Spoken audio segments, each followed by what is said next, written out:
Bonjour et bienvenue. Aujourd'hui, on va parler sur un terme très important en programmation orientée objet et plus précisément en Java. Donc, aujourd'hui, je vais vous présenter la programmation par réflexivité ou on peut l'appeler aussi programmation par introspection. Donc, c'est un des termes les plus importants en programmation en Java car la plupart des frameworks se servent de cette notion pour faire des implémentations ou la création des objets dynamiques. Même quand on revient au niveau de la machine virtuelle, par exemple, la JVM se sert également de la programmation par réflexion pour créer des objets avec chaque classe que nous créons. Donc, sans plus tarder, je vais ouvrir notre environnement de développement et je viens au bureau. Donc, sur mon bureau ici, j'ai créé un dossier qui s'appelle réflexivité et puis je l'ouvre avec mon environnement de développement. Ensuite, je le lance. Donc, parmi les frameworks qu'il utilise, on peut citer par exemple Stratch, on peut citer également Spring Boot ou Spring en général. On peut citer aussi Hibernate qui se sert également de la programmation par introspection pour créer des objets de développement. Je vais faire la même chose qu'hier. Vu que j'ai ouvert un nouveau dossier, je vais également changer la couleur de l'apparence.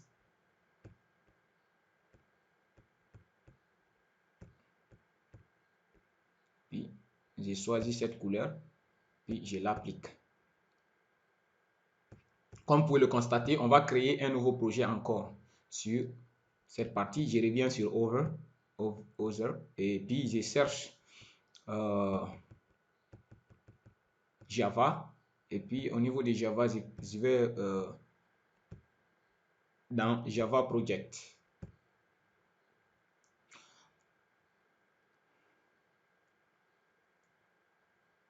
Donc ici, je vais l'appeler réflexivité. Réflexivité.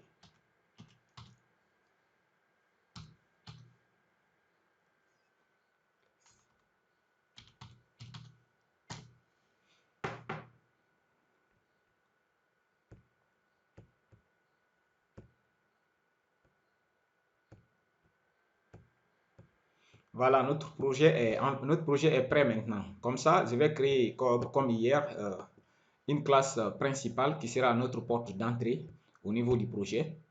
Donc, j'appelle ma classe toujours main. Et puis, je vais générer ma classe avec la méthode main. Ensuite, je change toujours le package par défaut comme Camaratech. Et ensuite, j'ai créé cette classe. Voilà. Maintenant, mais avant de commencer d'aborder les notions, je vais créer encore une classe qui va nous servir de référence, c'est-à-dire la classe à travers laquelle on va aussi créer et générer des objets génériquement, c'est-à-dire dynamiquement. Donc, je vais créer une classe ici qui s'appellera Person.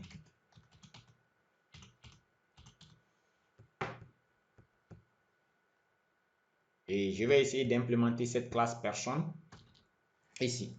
Et je donne quelques propriétés telles que nom, qui sera de type string,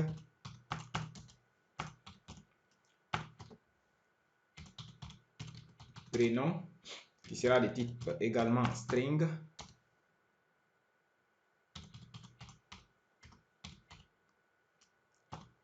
et l'âge, par exemple. Je vais me limiter à travers ces trois exemples qui nous suffira largement d'expliquer les notions de la programmation par réflexion ou introspection. Donc, ici, cette fois-ci, on ne va pas prendre, normalement, c'est de type int, mais on va prendre integer. Vous allez voir pourquoi. Parce que ici, on travaillera avec des classes et des objets. Donc, integer aussi, c'est également un objet qui représente des entiers. Donc, ici, je vais générer un constructeur par défaut avec l'option source et puis generate. Je vais essayer d'abord de prendre tous les champs comme vous pouvez le voir. Et là, je recopie la même chose ici. Et puis, je supprime tous les paramètres. au niveau de mon constructeur, si j'enlève Shopper et puis nom par défaut, je le mets à nul. Ça également à nul. L'âge, comme vous pouvez le constater, je vais le mettre à 0. Donc, à partir de là, c'est bon. On va aussi régénérer des getters et des setters de notre classe. En utilisant l'option setter et getter, generate. Ensuite, je vais les générer. Et puis, je vais générer une dernière méthode qui sera la méthode toString.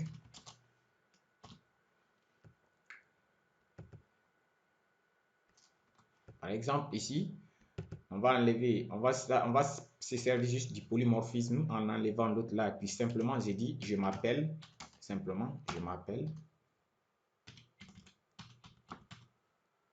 Et puis, on va afficher le nom en premier, vis, nom, et puis espace. Ensuite, vis, prénom. Et puis, je peux placer une virgule. J'ai dit par exemple, j'ai. Et puis, on affiche l'âge de la personne, vis, âge. Je ne sais pas qu'est-ce que j'ai mis ici. 7, âge. Voilà, je m'excuse pour ici. On va mettre simplement âge. Et puis get âge. Et là, il faut changer âge. Et puis, on va changer ça. Âge. Idem ici, âge. Également, âge. Là, on est OK. Âge. Puis, je vais ajouter un vis pour dire que je fais référence aux objets courants. Et puis, à partir de là,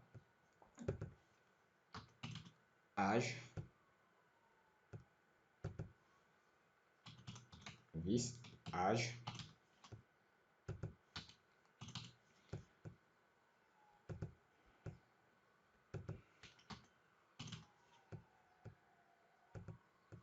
Donc, à partir de là, on est OK. On a fait tout ce qu'il faut pour cette classe. Donc, quand je reviens par défaut pour instancier, pour créer un objet, on fait normalement d'habitude, on fait comme ça, personne, et puis P par exemple, new P, personne. Automatiquement, notre constructeur est créé déjà. Donc, je peux faire par exemple un système print ln et j'affiche simplement P toString. Vous voyez, par défaut, normalement, vu que tout est nul, il va envoyer nul, nul et 0 à la fin. Je m'appelle nul, nul et ensuite 0. Comme vous pouvez le voir, je m'appelle nul, nul. Et pour appeler un getter et setter par défaut, il suffit de faire par exemple P, set, nom. Et puis, je mets par exemple Camara.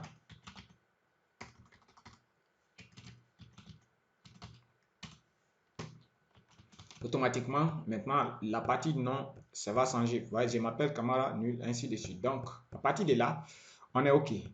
On pouvait faire appel aussi à tous les setters et getters, par exemple, et set, prénom.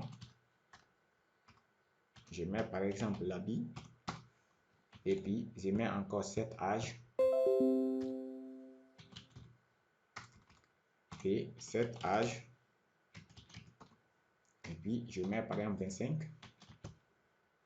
Alors là, à partir de maintenant, quand je fais appel, il me dit je m'appelle Camara Labi et j'ai 25 simplement. Donc, comme vous pouvez le voir, c'est quoi maintenant? Nous n'allons pas travailler de cette façon, nous allons travailler dynamiquement, c'est-à-dire créer des instances dynamiquement. Mais avant de faire ça, nous allons faire une statistique sur l'objet dont nous venons de créer. Maintenant, comment ça se passe avec la programmation par réflexion?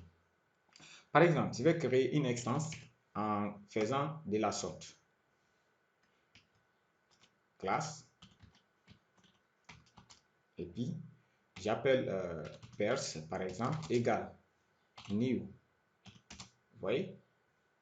Pers person. Et ensuite, ici, je vais mettre simplement get class. Vous voyez, automatiquement, il va m'envoyer la classe.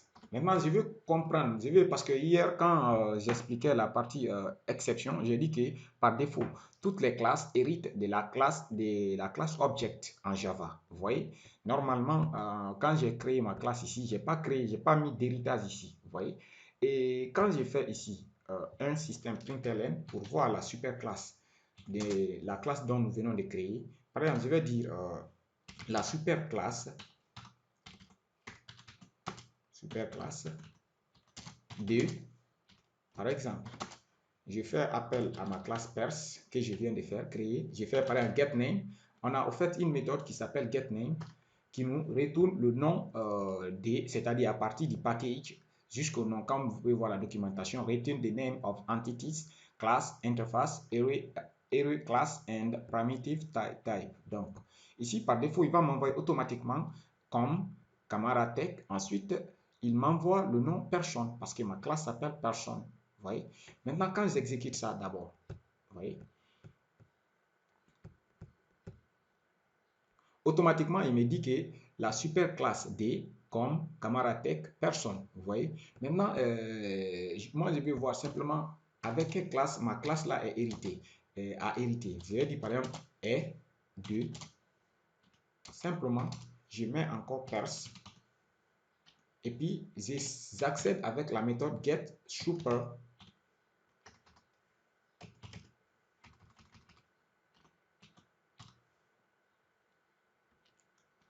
class. Comme vous pouvez le voir, get super class.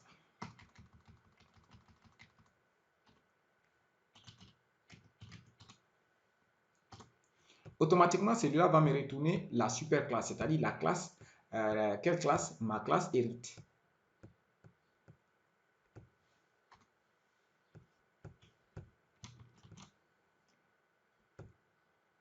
Maintenant, vous voyez, il me dit exactement la super classe D comme Camaratech personne est de la classe Java lang.object. C'est pour dire que par défaut, que vous fassiez de l'héritage ou pas, toutes les classes en Java héritent de la classe object.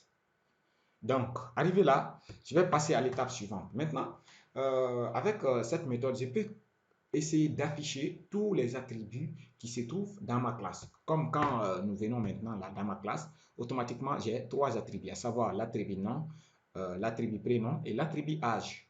Maintenant, comment je peux faire pour connaître ça automatiquement à travers la programmation par réflexion? Il me suffit de venir faire appel à la classe fields.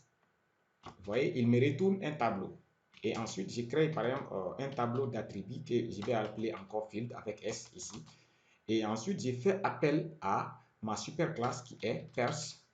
Et puis à partir de pers, je vais faire appel à la méthode get declared, c'est-à-dire field. Get declared field. Comme vous pouvez le voir, automatiquement, cette méthode me retourne l'ensemble des attributs qui sont déclarés dans ma classe. Donc, je vais importer la classe field d'abord. Et maintenant, regardez, si je fais maintenant un système, println, ici, je vais dire par exemple cette classe A. Vous voyez? Et je me sers aussi des méthodes des tableaux, par exemple fields. Et j'ai fait appel à l'attribut length qui me retourne la taille d'un tableau, c'est-à-dire combien d'attributs j'ai dans ma classe. Maintenant, je vais dire attribut. Alors, quand j'exécute maintenant, là, il va m'afficher que j'ai trois méthodes, ouais, trois attributs. Comme vous le constatez, il dit cette classe a trois attributs. Quand vous venez dans ma classe personne, effectivement, j'ai trois attributs, à savoir l'attribut nom, l'attribut prénom et l'attribut âge. Donc, maintenant, si je veux afficher, par exemple, supposez maintenant que je vais simplement afficher ces attributs automatiquement, je reviens là, je vais faire une boucle parce que j'ai un tableau qui contient des attributs que j'ai déclarés dans ma classe personne ici. je vais les afficher. Supposez que ce n'est pas moi qui ai réellement programmé la classe, mais je vais savoir et voir les attributs avec les différents types. Il me suffit de faire une boucle for ici. Par exemple, je fais appel à la classe fields et je mets par exemple F pour dire field, des points, et je fais appel à mon tableau field que je viens de déclarer ici, comme vous pouvez le voir.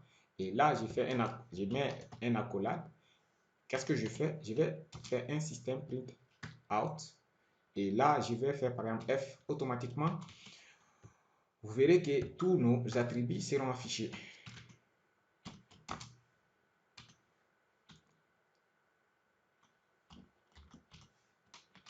Regardez. Comme vous pouvez le constater ici, il m'a affiché mes trois attributs, à savoir le premier attribut qui est là, il m'a affiché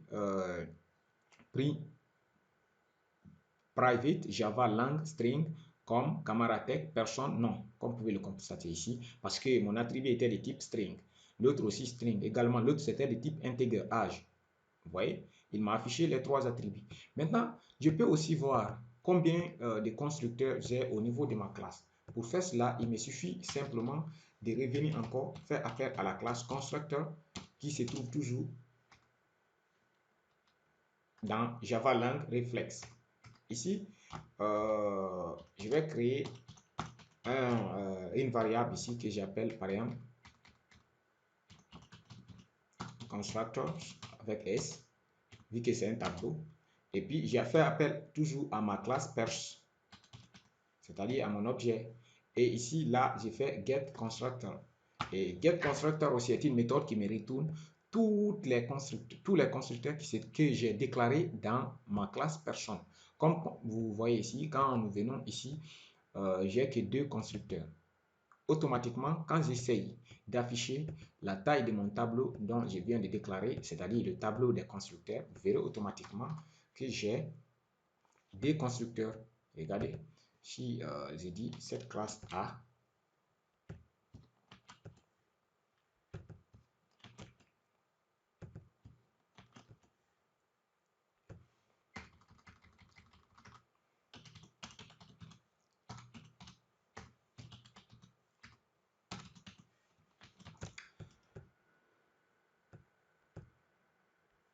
comme vous pouvez le voir, cette classe a des constructeurs.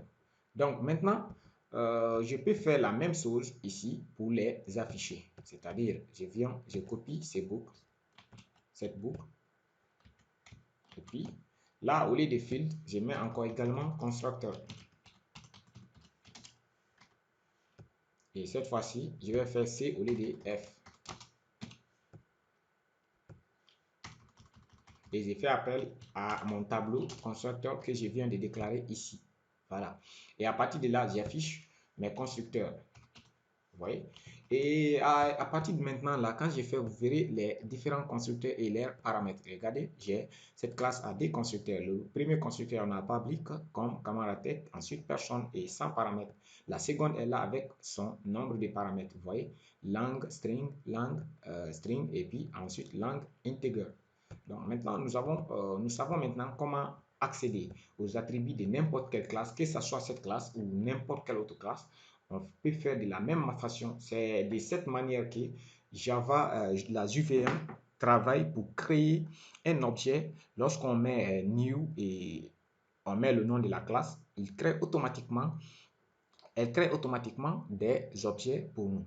Donc, à partir de là encore, je peux passer à une dernière étape qui consiste à récupérer les méthodes. Ici encore, je pouvais également faire appel aux attributs en faisant, par exemple, paramètres, et là, il retourne un tableau de paramètres. Je vais l'appeler, par exemple, params, c'est-à-dire, dans chaque constructeur, je vais afficher le nombre de paramètres. Pour cela, j'ai fait appel à C, que je viens de déclarer ici. Et ensuite, j'ai fait appel à la méthode get parameters.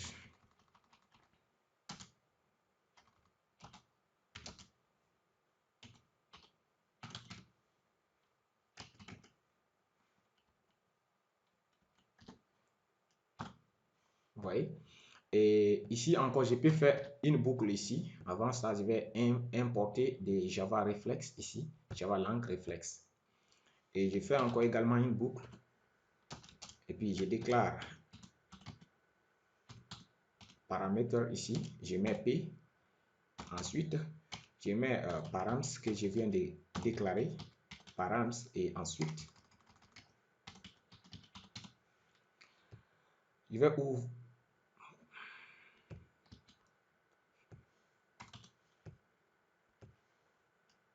Je vais ouvrir là les paramètres, les accolades, toujours comme d'habitude.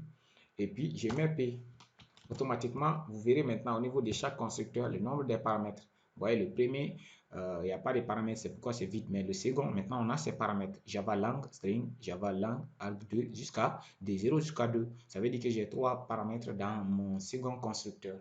Donc, à partir de là, j'ai fait la même chose aussi pour les méthodes. Pour obtenir encore l'ensemble des méthodes que j'ai dans mon objet, j'ai fait la même chose. Pour cela, j'ai fait appel à méthode. Et puis, c'est un tableau qu'il retourne. Et puis, je l'appelle méthode avec S. Et puis, je recherche get declared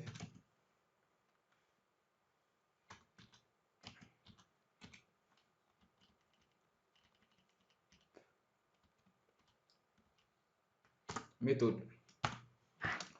Maintenant, je vais importer la classe méthode à partir de Java Lang Reflex. Donc, à partir de là, je peux aussi faire la même chose ici. J'affiche le nombre de méthodes que j'ai dans ma classe tout en faisant appel à ma variable méthode que je viens de créer avec l'attribut length. Donc, quand j'exécute, il va m'afficher automatiquement toutes les méthodes que j'ai dans cette classe. Il dit cette classe a 7 méthodes. Quand nous venons, par exemple, on peut voir 1, 2, 3, 4, 5, 6, 7. Vous voyez? Automatiquement, nous avons 7 et c'est même, on peut deviner exactement parce qu'on a 3 attributs et chaque attribut a 2 méthodes, c'est-à-dire un setter et un getter. Ce qui fait 2 pour chaque. Et c'est 3, ça fait 6 plus la méthode toString. Vous voyez? Automatiquement, c'est bon. Maintenant, on peut aussi les afficher en passant toujours par une boucle et les afficher. Donc, arrivé là, je vous remercie pour votre patience et le coup prochain, on va maintenant faire l'instanciation dynamique. Aujourd'hui, c'était uniquement de présenter quelques méthodes importantes qu'on peut avoir besoin dans la programmation par réflexion.